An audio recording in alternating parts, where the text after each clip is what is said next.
Bueno, ciertamente es un gozo poder estar en Colombia otra vez, en este caso en Santa Marta. Estuvimos en Bogotá apenas hace unos 10 días y al llegar aquí Jacobis me preguntaba que por qué vine y le dije, bueno, hay más de una razón, pero quizás la razón primaria es porque yo entiendo que Dios está moviéndose en Latinoamérica y de manera particular en ciertas regiones más que en otras. Creo que soy yo esto del micrófono, porque me persigue desde Barranquilla. De manera que creo que es a mí que hay que reprender y no al micrófono. Decía que Dios se está moviendo en diferentes lugares de Latinoamérica o del mundo, pero en Latinoamérica se está moviendo en ciertos lugares más que en otros. Y la mejor forma de tú contribuir al trabajo de Dios es ver dónde Dios está obrando, dónde Dios está levantando una ola y tú tratas de montarte en la ola y simplemente sigues con Él. Y yo creo de corazón que Dios está haciendo algo especial en Colombia. Entonces, cuando las invitaciones vinieron, entendí que era simplemente Dios invitándonos a unirnos a su trabajo. Parece que en este lado hay menos interferencia de alguna manera, que me voy a quedar por aquí por ahora. De manera que gracias por invitarme, gracias a los pastores de las iglesias Soberana Gracia y de Impacto Bíblico. A uno lo conozco más que a otros, pero sin lugar a dudas que cuando nosotros nos reunimos como pueblo de Dios, nosotros ponemos una sonrisa en el rostro de Dios, metafóricamente hablando. A Dios le complace, le agrada, le glorifica el hecho de que sus hijos puedan habitar juntos en unidad, sin envidia, sin celos, sin sentido de competencia, simplemente con la única intención de poder agradar a nuestro Dios. De manera que gracias nuevamente, su hospitalidad es algo que nos ha ministrado, la manera como nos han servido y ciertamente nos hemos sentido muy, muy cómodos entre ustedes. Cuando recibimos invitaciones, muchas veces nos preguntamos, ¿verdad? Cuando tiene que ver con la administración de la iglesia local, que este es el caso, acerca de qué predicar, porque no tenemos el contexto de la iglesia, no tenemos la historia, no tenemos idea de la necesidad quizás local, y eso siempre es una lucha para decidir, y lo fue en esta ocasión, de manera que llamé a Jacobis en un momento dado, y él me dio algunas ideas, pero aún después de recibir las ideas, tú quedas orando y meditando y nunca tienes seguro acerca de qué tú quieres hablar, pero pensé que la forma más segura de ministrarle a una iglesia, donde quiera que esté, es pensando en una de dos cosas o en ambas. Una, ¿cuál es una necesidad del cuerpo de Cristo que ha estado ahí todo el tiempo y nunca va a terminar? De manera que seguro va a hablar a esa necesidad, porque es como cosa intrínseca al cuerpo de una iglesia en un mundo caído, con personas caídas. Y la otra forma es pensar en algo que es una necesidad del momento, de la generación actual, y que por consiguiente, si es algo generacional, pues también tú pudieras terminar ministrando a esa iglesia. O puede ser que ambas cosas estén combinadas. Una, que sea una necesidad continua, y dos, que sea una necesidad que está presente ahora, pero que se ha agudizado ahora. Y yo creo que este es el caso. Yo creo que no hay dudas que cuando uno lee la palabra de Dios, uno encuentra que parte del diseño de Dios es que el cristiano crezca en una comunidad de creyentes. Y esa necesidad es continua hasta que Cristo venga. Pero resulta que cuando tú piensas en nuestra generación y en la iglesia de nuestros días, afectada por nuestra generación, obviamente, como siempre ocurre, el espíritu de individualismo de nuestros tiempos también ha invadido a la iglesia. Lo que implica que si muchos pensaron en el pasado que pudieran crecer o correr la tarea cristiana de manera solitaria, Hoy esa creencia es mucho mayor. Y es mucho mayor porque nuestra sociedad entiende, cree, aplaude, se enorgullece con este espíritu de autonomía que cada cual quisiera tener. Por tanto, mi mensaje en esta mañana tiene que ver con la idea, y este es un mensaje que lo podemos predicar en cualquier iglesia, incluyendo la nuestra, de hablar acerca de la necesidad del cuerpo de Cristo para poder correr bien. Recuerda que nosotros estamos en una carrera, pero no es una carrera de 100 metros, no es una carrera de 500 metros, es un maratón. Y por tanto, en un maratón la importancia no estriba simplemente en comenzar bien, tiene que ver con terminar bien. Y muchos que comienzan bien en un maratón no terminan. Comenzaron muy rápido, aceleraron muy a tiempo. Y muchos de los que quedaron atrás porque sabían cómo correr, terminaron bien y algunos terminaron ganando el maratón. De esa misma manera, entonces nosotros estamos corriendo un maratón y todos estamos corriendo la misma carrera con la misma meta. Y la idea en el maratón de la iglesia no es quién gana el maratón, sino nos vamos a ayudar para que todos terminemos el maratón. Entonces esa es la idea.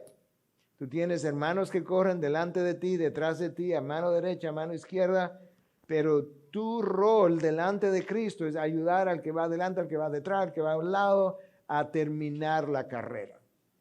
Y eso no es tarea fácil, y esa tarea es imposible si corres solo. Es imposible si corres solo porque correr solo este maratón es contra diseño y Dios no lo va a permitir que violemos su diseño. De manera que lo que estoy enfatizando hoy es como si lo enfatizara con múltiples colores. Nada que rompa el diseño de Dios podrá tener un buen resultado.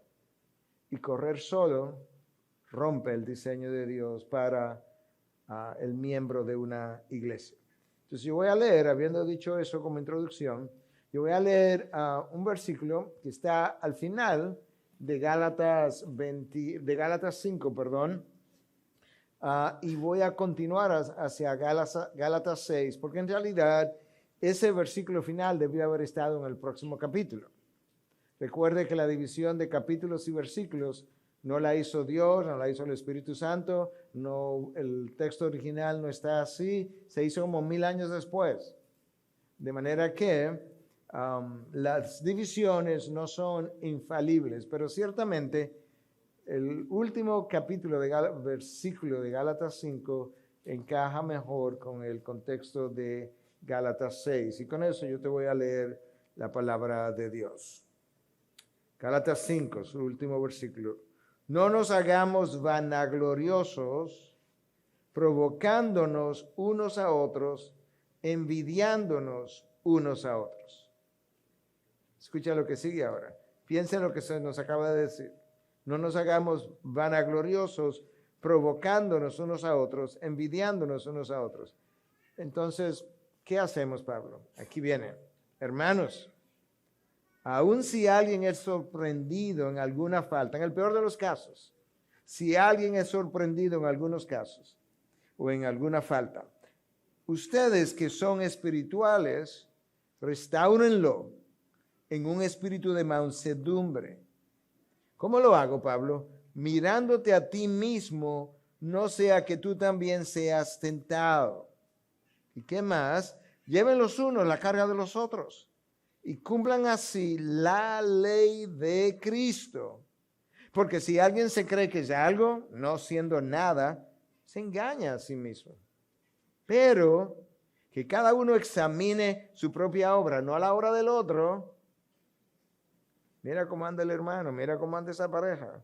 Que cada uno examine su propia obra y entonces tendrá motivo para gloriarse solamente con respecto a sí mismo y no con respecto a otro. Porque cada uno llevará su propia carga. El texto nos está definiendo con claridad cuáles son nuestras responsabilidades como miembros del cuerpo de Cristo. Pero yo quisiera darle la vuelta a eso y decir que estas responsabilidades no son simplemente una responsabilidad, ellas representan un llamado de parte de Dios, lo que me ayuda a mí a entender mejor el peso que tengo de hacer esto, porque es parte de lo que a lo que Dios me ha llamado. De manera que el primero de esos llamados aparece en Gálatas 5, versículo 26, al final, cuando se nos dice, no nos hagamos vanagloriosos, provocándonos unos a otros, envidiándonos unos a otros.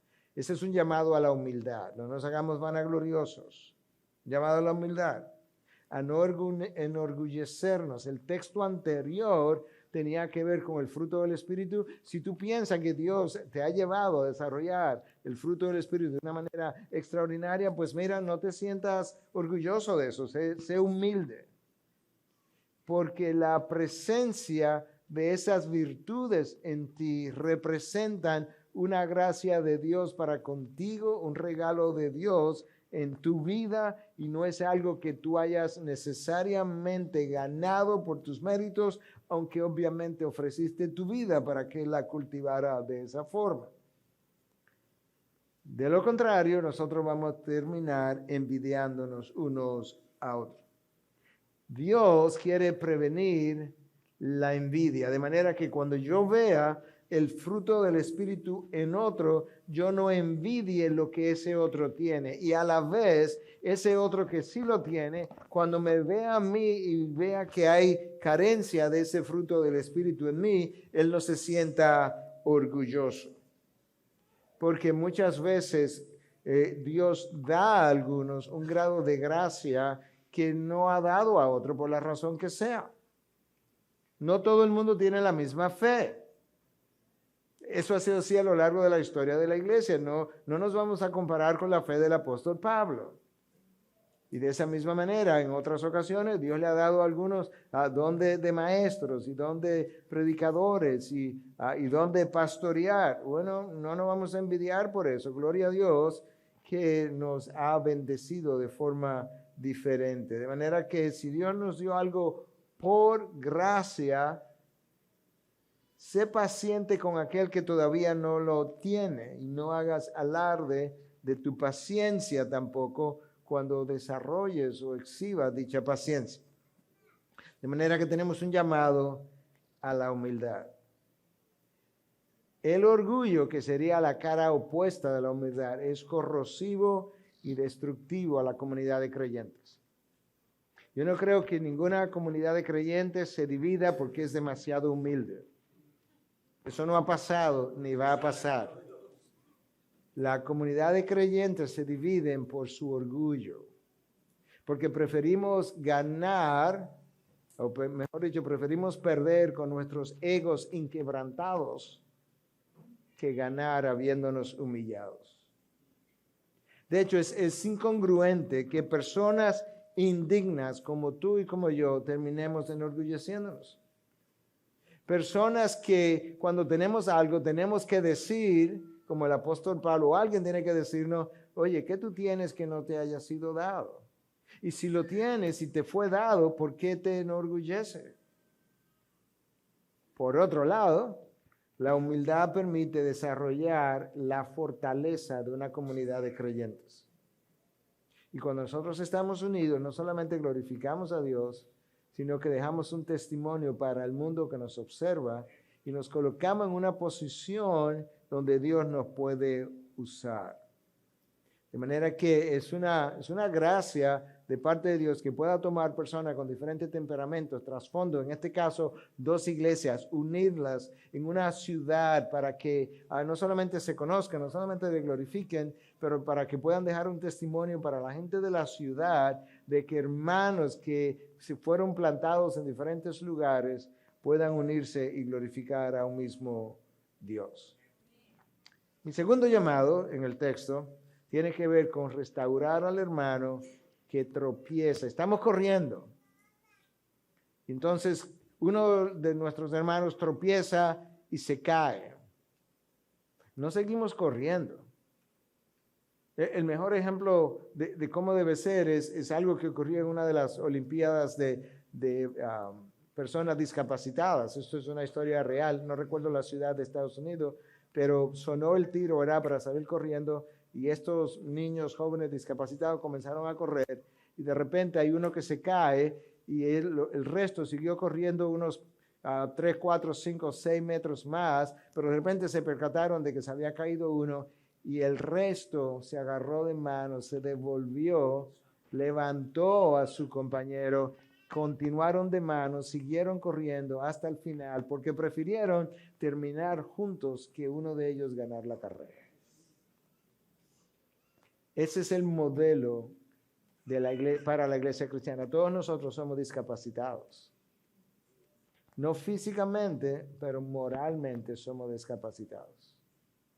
Y cuando uno de nosotros cae, tenemos que devolvernos, levantarlo, recogerlo y ayudarlo a seguir caminando. Escucha dónde está eso en el versículo 1 de Gálatas 6. Hermanos, aun si alguien es sorprendido en alguna falta, aun si esto es lo que ocurre, ustedes que son espirituales, restáurenlo. ¿Cómo? En un espíritu de mansedumbre. Ahí está la humildad otra vez. ¿Cómo lo voy a hacer? Y oye una cosa, tú lo vas a restaurar, tú lo vas a levantar, pero cuando tú lo hagas, no pienses, yo no he caído, yo no caigo en ese tipo de cosas. No, tú te vas a mirar a ti mismo, dice Pablo. No seas que tú también seas tentado. Y yo agregaría, y que entonces tú también te caigas. La Nueva Traducción Viviente, escucha cómo lo traduce. Amados hermanos, si otro creyente está dominado por algún pecado, por eso tropezó. Ustedes que son espirituales deberían ayudarlo a volver al camino recto con ternura y humildad. Y tengan cuidado de no caer ustedes en la misma tentación. Pablo está hablando a creyentes, por eso le dice hermanos. Hermanos, si esto ocurre entre hermanos, ustedes tienen la obligación de honrar al Evangelio y el Evangelio te llama a que te sacrifiques de una manera como Cristo se sacrificó, de manera que ese hermano que cayó pueda terminar bien la carrera. La responsabilidad de que cada miembro de la iglesia termine bien es responsabilidad de todos, no de los pastores. Pablo no le escribe a los pastores de las iglesias en Galacia, quiero decirle que si alguno tropieza y se cae, pastores, devuélvanse, levanten. No. Le escribe a los hermanos.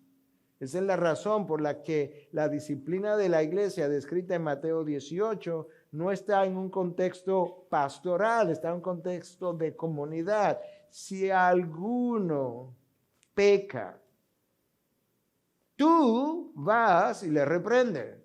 No dice, si alguno peca, sal corriendo, encuentra un pastor y dile lo que está pasando. ¿Verdad que no? No, tú vas y le reprendes.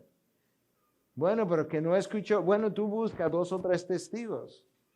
Dentro de los pastores, no dice eso, dentro de la comunidad. Y tú vas y le reprendes otra vez porque tu intención es que él se arrepienta. Y si se arrepintió, terminaste. No tiene que ir al cuerpo pastoral. Entonces el pastor no se tiene que enterar. No, el hermano se arrepintió. ¿Qué tú vas a hacer ahora? Chismear con lo que el hermano ya se arrepintió. Bueno, pero es que no respondió. Bueno, entonces tiene que ir a la iglesia. Ahí tenemos que hablar con los pastores, porque no solo podemos llevar al cuerpo de Cristo sin filtrarlo pastoralmente.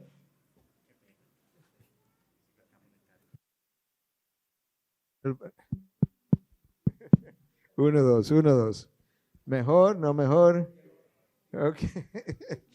El problema soy yo. Ya yo lo acepté, me arrepentí, pero sigue igual el problema. Entonces, no sé. Ok, entonces, si esto ocurre, la comunidad necesita salir al frente.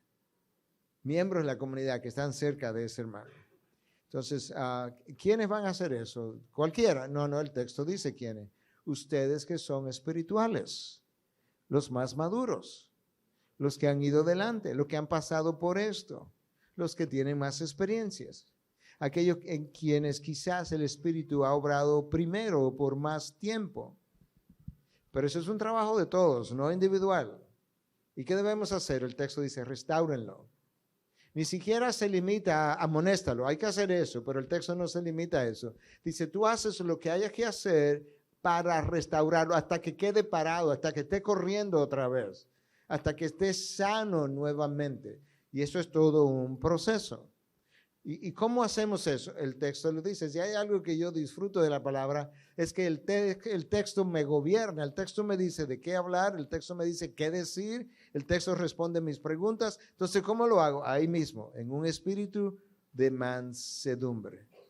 No de manera airada, no de manera vergonzosa, no de manera sarcástica. Yo te lo dije, míralo ahí. ¿Cuántas veces te lo hemos dicho?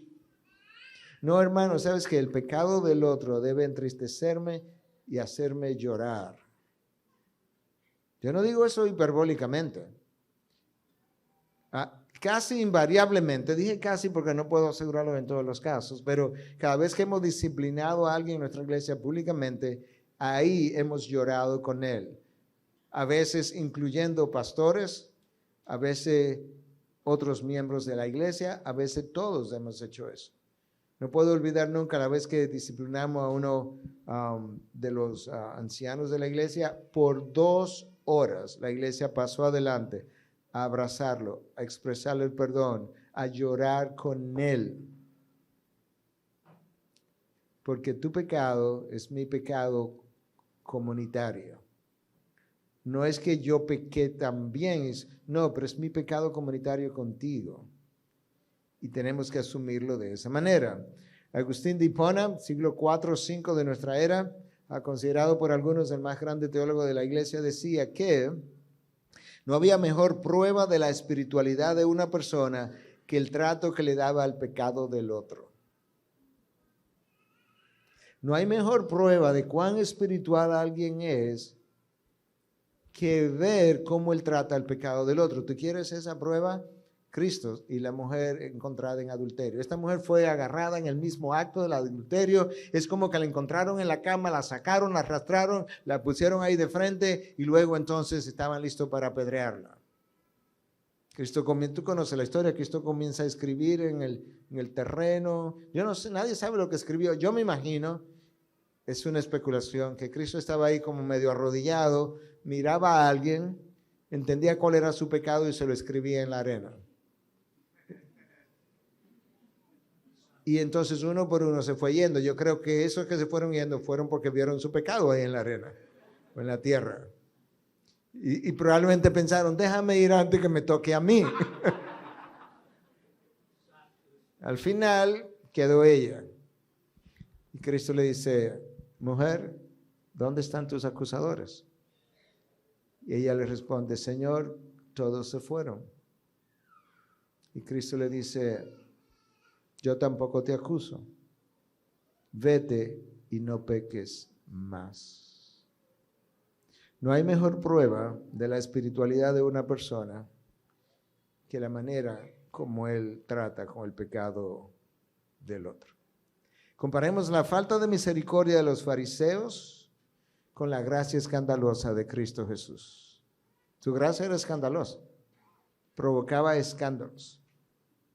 Cristo muchas veces prefirió relacionarse con publicanos y pecadores antes que relacionarse con fariseos.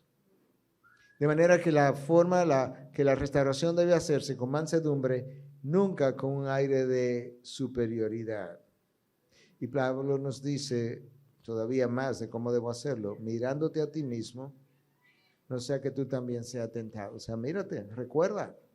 ¿Cómo me miro a mí mismo? ¿Por qué me tengo que mirar a mí mismo, Pablo? Bueno, tú has pecado. A ti te han perdonado pecado. Cientos de veces. Yo he recibido gracia de parte de Dios. Devuelve la gracia. Yo he sido restaurado de alguna manera, a veces simplemente por Dios, y nadie se enteró. Yo mismo tendré que ser perdonado en el futuro y cercano. De hecho, este día no va a terminar sin que tú y yo hayamos pecado varias veces, aunque no lo sepamos. Tú mismo has recibido la palabra de la reconciliación para que contribuyas a reconciliar a otros. Entonces tenemos como que posicionarnos Yo le decía a la iglesia recientemente, ¿verdad? En otro contexto, pero decía, cuando nosotros como que nos estamos quejando y no tenemos esta gratitud como debiéramos tener, tienes que recordar que vives en un planeta caído, tienes que recordar que tú eres una persona caída que ha recibido innumerables cosas de parte de Dios por las cuales debiera tener gratitud. En este caso, entonces le daba una recomendación, le decía, sabiendo que esa es tu posición, pues en la mañana tú te levantas y te tomas 2 pastillas todos los días de Ubicatex. Te ubicas. De esa misma manera, cuando tú veas a un hermano en pecado, una dosis de Ubicatex sería bueno. Recuerda quién tú eres, de dónde venías y quién te levantó y necesitará ser levantado otra vez. ¿Cuál es la razón para verme a mí mismo? No seas que tú también seas tentado. Cuando condenamos a otros por el mismo pecado del cual nosotros somos culpables, muchas veces Dios permitirá nuestras caídas para que aprendamos a ser más humildes y menos condenadores.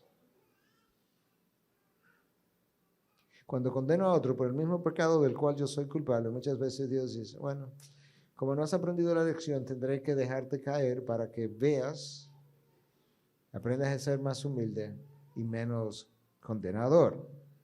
Número 3.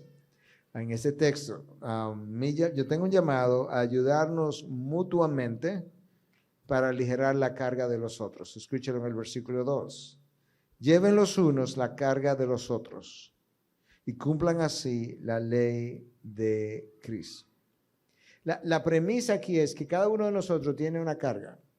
Algunos están cargados con sus hijos, unos están cargados con su esposa, que no está caminando como debiera, otros con el esposo, otros están cargados con situaciones de la congregación porque somos pastores, otros están cargados con situaciones de enfermedades.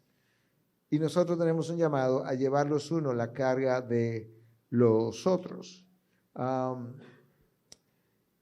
Yo creo que no es un secreto para nadie en nuestra iglesia que a lo largo del tiempo mucha gente me ha ayudado a llevar mi carga. ¿Cómo, pastor? Bueno, mira, algunos me han ayudado a ministrarle al cuerpo de Cristo. Eso es una carga que yo llevo. Otros me han ayudado orando por mí continuamente. Aquí mismo gente me ha dicho, pastor, estamos orando por usted continuamente. Me estás ayudando a llevar la carga. Otros me han animado en momentos que no he estado tan lleno de ánimo. Otros me han asistido con cosas muy grandes y otras con cosas muy pequeñas. Otros me han señalado faltas. Recuerdo el día que uno de los diáconos me hizo un señalamiento y luego, como de una forma medio avergonzada, perdone, pastor, dijo, no, ningún perdone, yo estoy aquí para que me cuiden. Yo estoy aquí para cuidar, pero yo estoy aquí para que me cuiden. Gracias por hacerme el señalamiento. Nosotros estamos en una comunidad para cuidarnos unos a otros. Y yo soy una oveja, al igual que tú eres una oveja. Yo soy una oveja del mismo prado incluso. Y el Señor es nuestro pastor. Otros me han alentado, me han animado, me han consolado. Otros me han escuchado y yo he podido descargarme. Otros me han ministrado al hablarme o al cantar los domingos. Me han levantado, me han servido de asistente, a veces oficialmente, a veces extraoficialmente. Hoy mismo me sirvieron aquí, cuando yo entré me brindaron un café, me arreglaron el micrófono, me lo fijaron después, ahora me trajeron otro micrófono porque yo tengo problemas.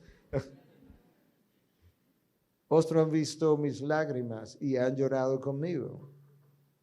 Otros han cuidado de mi salud de forma diversa. Otros han cuidado de mi dieta. Algunos de ustedes saben que tengo diabetes por más de 50 años. Otros me han llamado y me han dicho, pastor, no sé por qué, pero me desperté hoy con su nombre en la mente y quiero que sepa que estoy orando por usted. Otros me han escrito, aún ahora, estando en el viaje. Otros han estado llenando su llamado de llevar las cargas mías. Y yo quiero pensar que he contribuido a llevar la carga de otros. Hermanos, algunos de nosotros en las iglesias tenemos problemas con dominio propio y tenemos arranques de ira. Yo no creo que ese es mi problema, pero si tú piensas que no es tu problema, con aquellos que tienen ese problema, si tú eres paciente y tienes un espíritu de mansedumbre, acércate y ayúdale a desarrollar ese fruto del espíritu. Lleva su carga. Otros tienen enfermedades crónicas. Quizá tienes un hijo en rebelión. Dios tiene muchos hijos en rebelión. De manera que en ese sentido, cuando alguien tiene un hijo en rebelión, no lo mire con desdén. Tu Padre Celestial tiene muchos hijos en rebelión y quizás tú has sido uno de ellos o serás uno de ellos.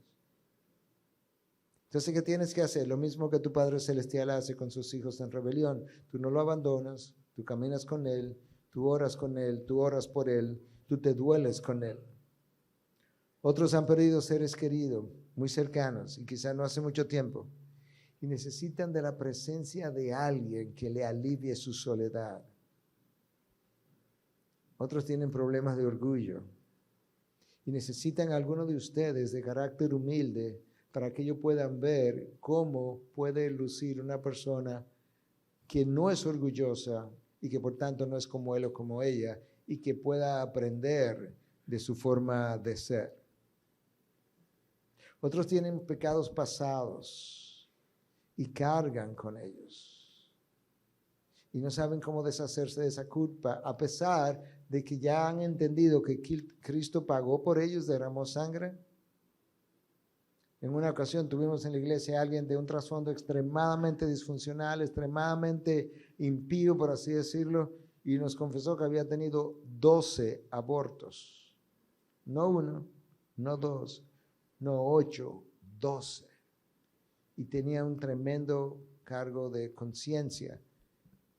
Ya era creyente, hermana. Ahí está la cruz para dejar todas y cada una de tus culpas. Por eso la cruz fue tan sangrienta, porque lo que tú has hecho, lo que yo he hecho, merece la muerte, y Cristo fue y la pagó. Otros en medio de la soledad necesitan a alguien que le acompañe. Hermanos, estas son simplemente múltiples ilustraciones a propósito para que puedas entender, no puedes correr solo, no puedes, es contradiseño. No le hace bien a tu alma, no le hace bien al alma del otro. Esa es la razón por la que Hebreos 10:25 dice, no dejando de congregarnos. Yo abriría un paréntesis ahí y diría, durante la pandemia, después de la pandemia, como algunos tienen por costumbre, sino exhortándonos unos a otros, y mucho más al ver que el día se acerca. ¿Qué es lo que el autor de Hebreos está diciendo? No dejes de ir a la comunidad local, tienes que congregarte, porque ahí es donde vas a ser exhortado, a veces cuando andas bien, a veces cuando andas mal. Y el Nuevo Testamento está lleno de múltiples pasajes de lo que nosotros debemos hacer los unos por los otros. Y una de esas cosas que debíamos hacer es amonestarnos. Nosotros leímos todos juntos el primer capítulo de la primera carta de Pablo a Tesalónica temprano esta mañana. Bueno, en esa carta, al final, en el capítulo 5, nosotros encontramos este versículo del apóstol Pablo, versículo 11. Por tanto, alentaos los unos a los otros y edificaos el uno al otro, tal como lo estáis haciendo. Yo comentaba ayer con el pastor Juan Hernández en Barranquilla, decía, para mí la iglesia de Tesalónica fue la mejor iglesia del Nuevo Testamento, porque cada vez que Pablo le dice algo, es frecuente que Pablo le diga, tal como lo estáis haciendo. En otras palabras, yo no tengo nada que enseñarte. Sigan haciendo lo que están haciendo. Yo simplemente quiero exhortarte, afirmarte, aplaudirte lo que estás haciendo. Y muchas veces este llamado aquí que está de alentados unos a otros, muchas veces el pastor desde el púlpito puede procurar hacerlo con las ovejas, pero ¿sabes qué, hermanos? Quizá otros pastores o tus pastores no te lo van a decir. Nosotros necesitamos ser alentados con frecuencia. El trabajo es drenante, es fatigante, es continuo, no para. Alienten a sus pastores, oren por sus pastores, empaticen con sus pastores y aliéntenlo. En el lenguaje original, ese mandato de alentar los unos a los otros aparece en un presente continuo. ¿Sabe qué implica eso? Que yo tengo que hacerlo todo el tiempo. Todo el tiempo. Y alentar implica animar, motivar.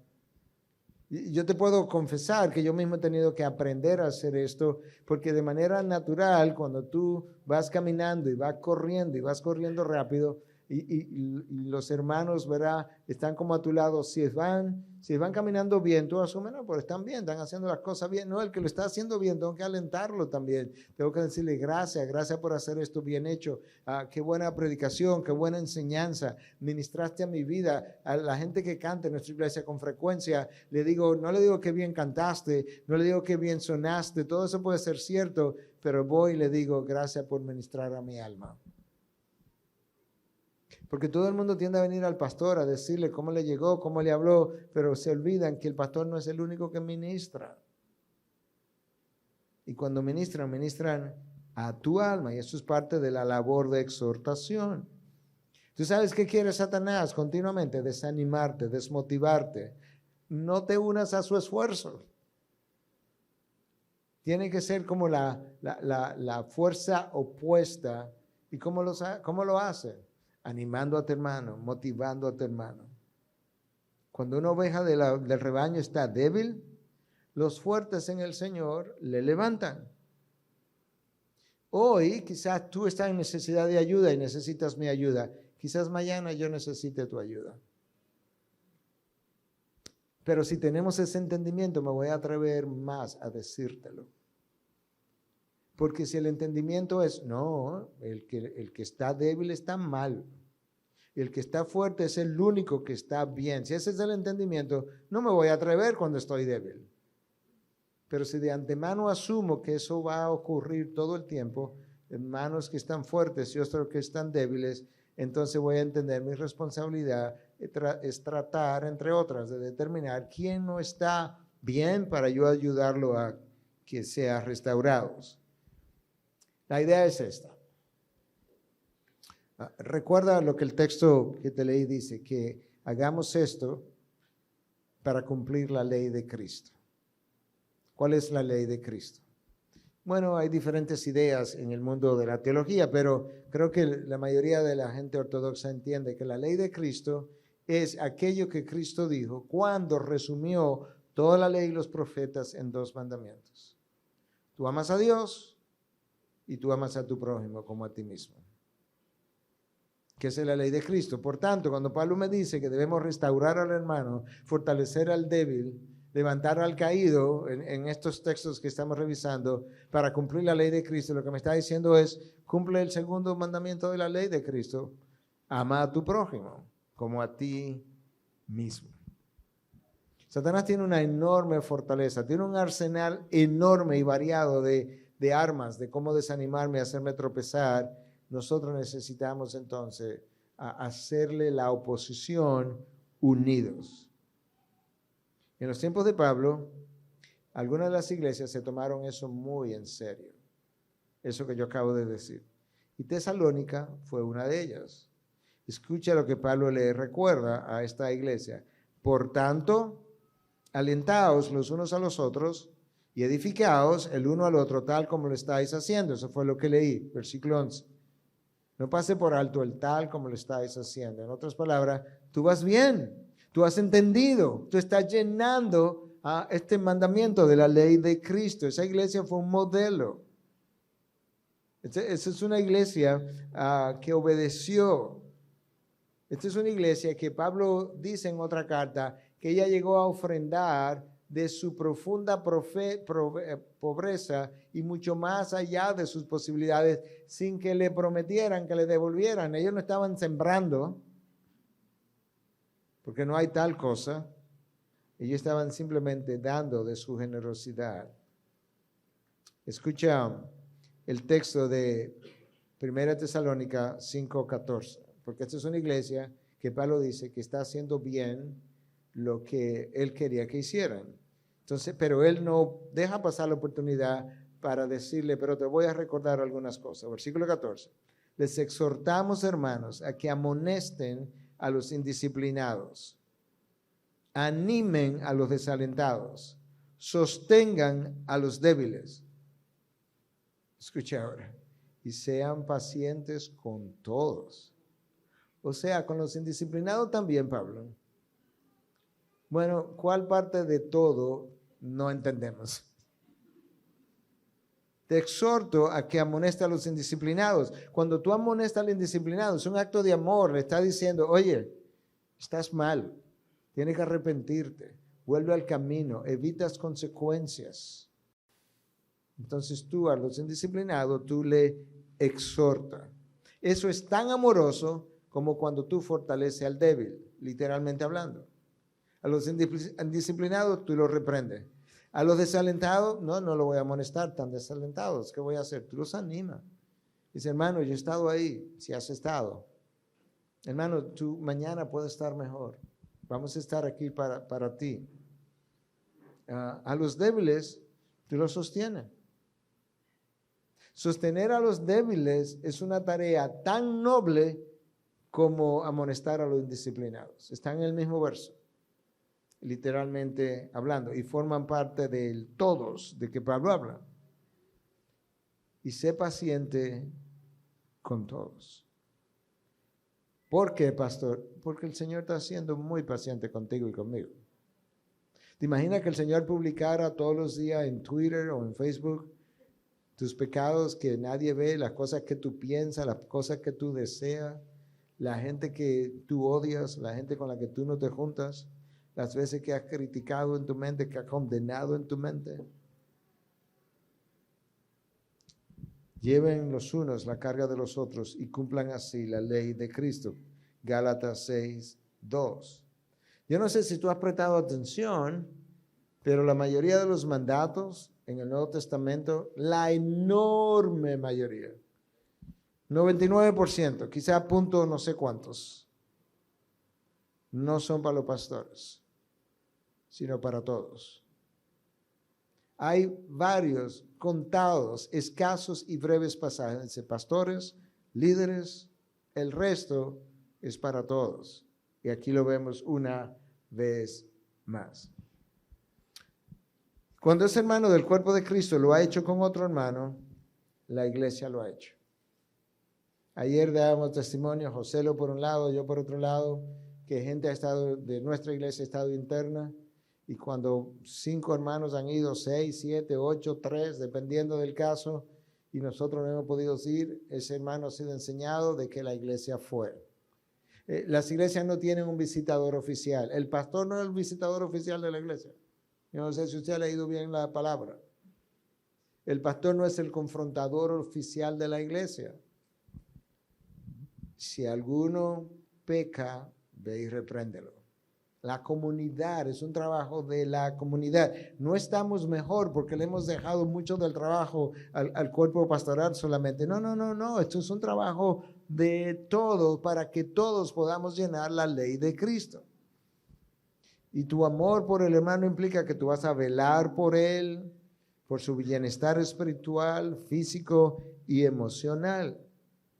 Mira este texto, que tú lo conoces. Mirad que ninguno devuelva a otro mal por mal, sino procurad siempre lo bueno los unos para con los otros y para con todos. 1 Tesalonicenses 5:15.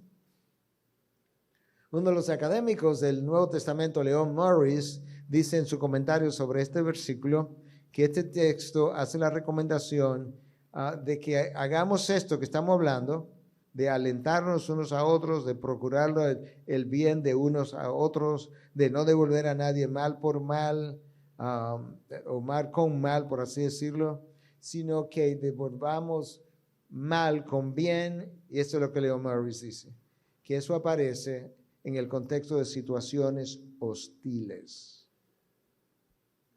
Déjame decirte qué mal dice. Que debemos actuar de esta manera que el versículo describe cuando somos provocados y entonces responder con mansedumbre y amor. Él agrega que el verbo está en el presente continuo, lo cual implica el procurar que el procurar lo bueno debe ser en nosotros una costumbre, algo habitual y rutinario al punto de constituirse en parte de nuestro estilo de vida. Tu estilo de vida debiera ser tal que tú procuras lo bueno cuando alguien procuras lo malo para ti. Wow. Eso está dicho de otra manera, lo dijo Cristo mismo, cuando nos maldicen, bendecimos. ¿No lo has oído? Cuando nos maldicen, decimos que Dios te bendiga. Por eso es que Morris dice que esto está en el contexto de situaciones hostiles. La palabra procurar, donde dice que procuremos devolver el mal con bien, la palabra de procurar en el original es dioko, que significa que hagas algo con determinación y entusiasmo. O sea, que no es solamente que le va a devolver con bien, lo va a hacer entusiasmado. Voy a bendecir a ese hermano con entusiasmo, que me maldijo. Eso fue lo que Cristo hizo en la cruz. Se burlaron de él, lo escupieron, lo latigaron. Y cuando él se cuelga ahí dice, Padre, perdónalos porque no saben lo que hacen. Yo quiero creer que él hizo eso con determinación y con entusiasmo. Déjame parafrasear entonces lo que Pablo nos está diciendo. Lo voy a parafrasear en mis propias palabras. Mirad que ninguno pague mal por mal, sino perseguir con determinación y entusiasmo el hacer lo bueno. Todo el tiempo, aún en medio de la dificultad y en medio de la hostilidad contra vosotros, y que eso se constituya en vuestro estilo de vida. Wow. Dada la época en que nosotros estamos viviendo, la bondad no es parte de esta generación. Y lamentablemente, frecuentemente no es parte ni siquiera del cuerpo de Cristo. Lo vimos en las redes sociales durante toda la pandemia. Hermanos mordiendo a otros hermanos porque unos creían en la vacuna contra el COVID y otros no creían en la vacuna del COVID.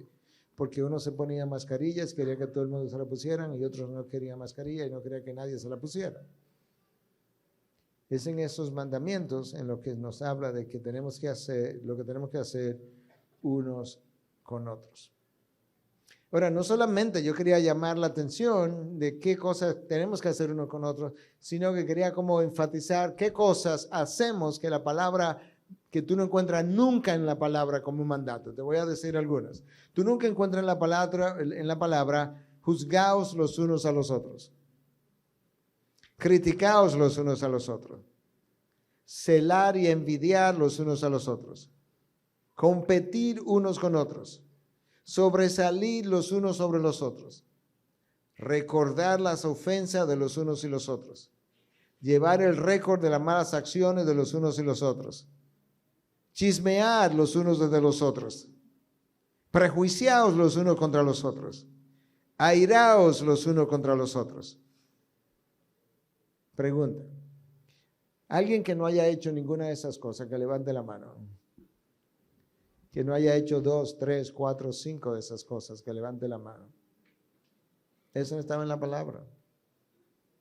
Eso es que hicimos fue cumpliendo mandamientos de nuestra forma caída de ser, pero no de la palabra de Dios.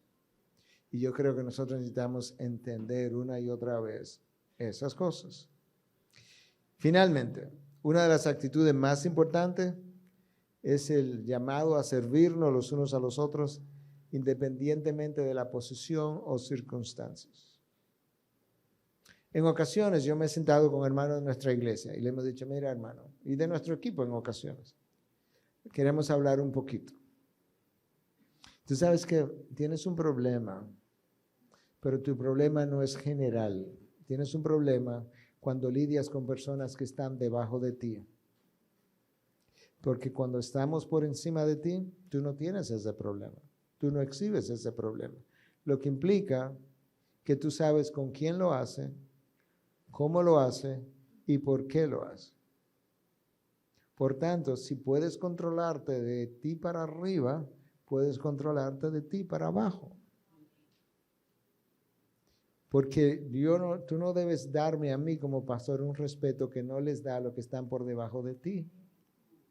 Yo no porto más imagen de Dios que el que está por debajo de ti, o que no sea pastor. Yo tengo la misma imagen que todo el mundo tiene. Y el respeto es por la imagen de Dios, no la imagen del pastor Miguel Núñez, la imagen de Dios en el pastor. Jesús nos dio ejemplo a nosotros de cómo debiéramos ser, y en especial a nosotros los líderes, los pastores. Esa idea moderna de la iglesia en Latinoamérica, de pastores, apóstoles, profetas con privilegios especiales, eso es antibíblico. ¿Tú quieres ser uno de esos? Comienza lavando los pies. No, porque yo tengo tal posición. Bueno, si tú no lo puedes hacer, perdóname, no sabía que estaba hablando por encima, con alguien que está por encima de Cristo, que los lavó. Nosotros tenemos mayores cosas, pero no privilegios, sino responsabilidades. La actitud de servicio es parte de lo que caracteriza a un verdadero discípulo. Nosotros pudiéramos seguir aquí todo el tiempo, por un largo tiempo, hablando acerca de pasajes del Nuevo Testamento que nos instruyen acerca de qué hacer. Pero déjame darte antes de cerrar un par más. Gálatas 5:13. Servíos por amor los unos a los otros. Primera de Pedro 4:10. Según cada uno ha recibido un don especial, úselo sirviéndoos los unos a los otros. Primera de Corintios 12:25. A fin de que en el cuerpo no haya división, sino que los miembros tengan el mismo cuidado los unos por los otros. El mismo cuidado. No hay nadie con especial cuidado. Cristo dijo, yo no vine a ser servido, yo vine a servir. Yo aprecio todo el servicio que me han brindado, de verdad, hermanos, de sobra me han servido y gracias, se lo agradezco de corazón. Pero cuando yo vine, mi actitud no podía ser, yo voy para que me sirvan. No, yo voy a servir. Y ustedes por igual, no, yo voy a servir. De manera que si tú vienes a servir y yo también vengo a servir, todos somos servidos. ¿O no? En gran manera. Y nos vamos complacidos y nos vamos habiendo honrado a Dios. El servicio voluntario desinteresado es la evidencia de que yo dejé de amarme a mí mismo, egoístamente, y he comenzado a amar al otro. De manera que la relación de Cristo con los suyos me sirve de ejemplo, porque Cristo se relacionó con los suyos para dejarme ver lo que implica oler a ovejas. Y nosotros como pastores tenemos que oler a ovejas. Pero cuando Cristo olió a ovejas, Él también esperaba que en el tiempo las ovejas se parecieran a Él. Y por tanto olieran a Él. Después de un tiempo, yo tengo que comenzar a oler a pastor, al buen pastor. Porque Él ha pasado tiempo conmigo y Él ahora huele como yo.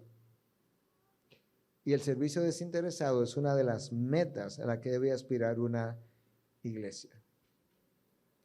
Como decía alguien, hay mucha gente que quiere servir a Dios, pero solamente como consultor, en el tiempo más conveniente, de la forma que él o ella entienda, y sobre todo para servir a aquellos que queremos servir. A nosotros nos encanta servir, sí, pero a fulano, a fulano, a fulano. O a los pastores. No, eso no es ser un siervo. El siervo no sirve de manera selectiva, porque eso es lo que él es, no lo que él hace. Nosotros cuando no somos algo, servimos y por ahí debemos comenzar, pero servimos selectivamente. En ciertas ocasiones, a ciertas personas. Una vez tú te conviertes en un siervo, ya tú le sirves a todo el mundo, porque eso es algo que tú eres. Eso es como eres todo el tiempo, no es forzado. Ahora, Pablo explica La razón por la que nosotros nos necesitamos unos a otros. En el versículo 3, porque si alguien se cree que es algo, no siendo nada, se engaña a sí mismo. Si alguien se cree muy importante, si alguien se cree autosuficiente, él está engañado. Ve y despiértalo, está dormido. Hay un cuarto llamado antes de cerrar, y es no compararnos unos con otros. Quizás porque están menos avanzados, para sentirnos superiores, versículo 4 y 5. Porque cada uno examine su propia obra y entonces tendrá motivo para gloriarse solamente con respecto a sí mismo y no con respecto a otro, porque cada uno llevará su propia carga. Si nosotros no cultivamos la humildad, vamos a tener una tendencia a juzgar al hermano. Y Pablo dice, mira, olvídate de tu hermano, que tú no eres en ese sentido el juez de tu hermano, tú no eres el Espíritu Santo de tu hermano. Entonces, ¿qué hago? No, tú te miras a ti mismo y tú te comparas contigo mismo. Porque tú vas a llevar tu propia carga. Al final, en el día del juicio, tú no te vas a parar al lado de tu hermano y le vas a decir, Señor, yo se lo dije. Eso que tú le estás señalando, que no diga que eso es nuevo para él porque yo se lo dije. No, el Señor te va a decir, vamos a hablar de ti. Está bien, Señor, pero yo quisiera hablar también de él. No de él, no. Es de ti. Cada cual llevará su propia carga. Y por tanto, hermanos, si nosotros nos ocupáramos más de nosotros, no tendríamos mucho tiempo para ver el pecado del otro. Tenemos suficiente problema dentro para atender, que nos quitaría los ojos de los demás.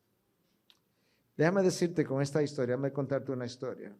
Yo creo que ilustra perfectamente bien cómo debiéramos ser los unos con otros. Es una historia real y es también de Olimpiadas, como comencé al principio.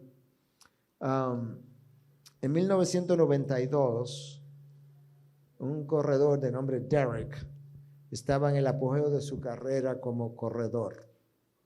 Estaba en su mejor momento. Derek era poseedor del récord de 400 metros y estaba a punto de competir en las semifinales en Barcelona.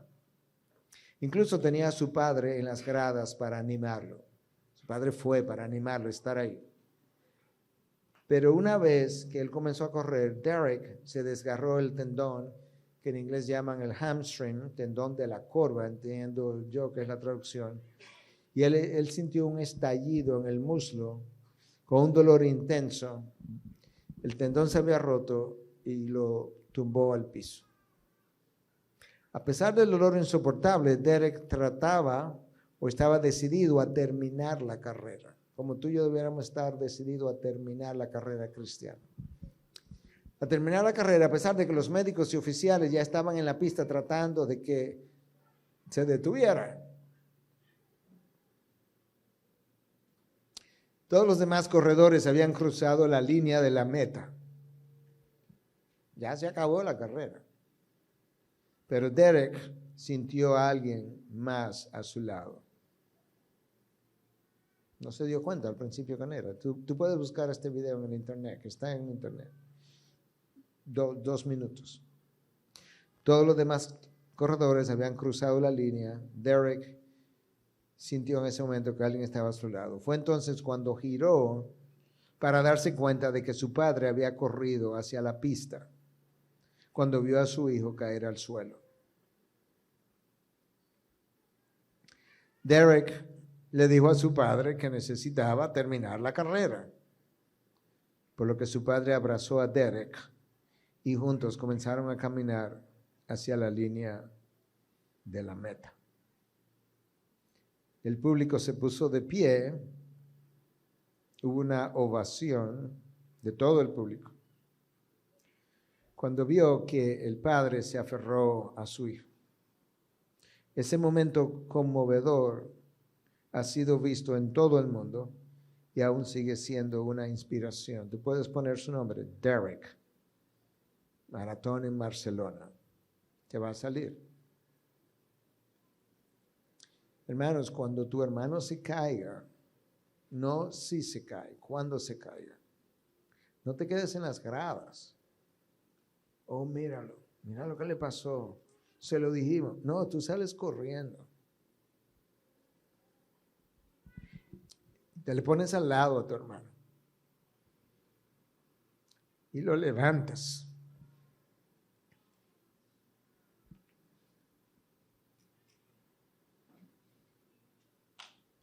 Y tú le pones el brazo, su brazo, alrededor de tu cuello.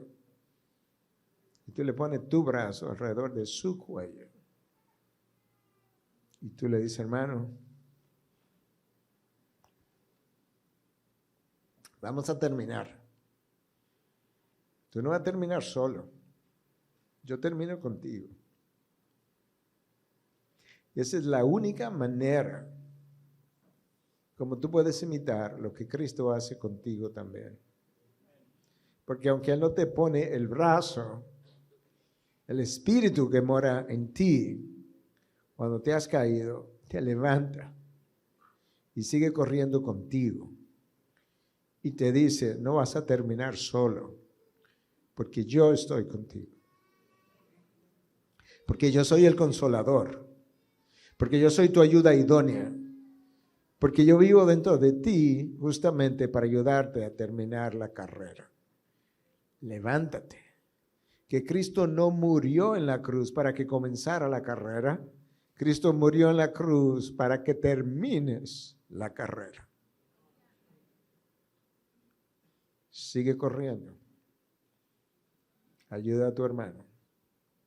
Porque el hermano ayudado y consolado ha sido consolado para que luego él pueda consolar a otro con el mismo consuelo con el que él fue consolado. Segunda de Corintios, capítulo 1. Oremos.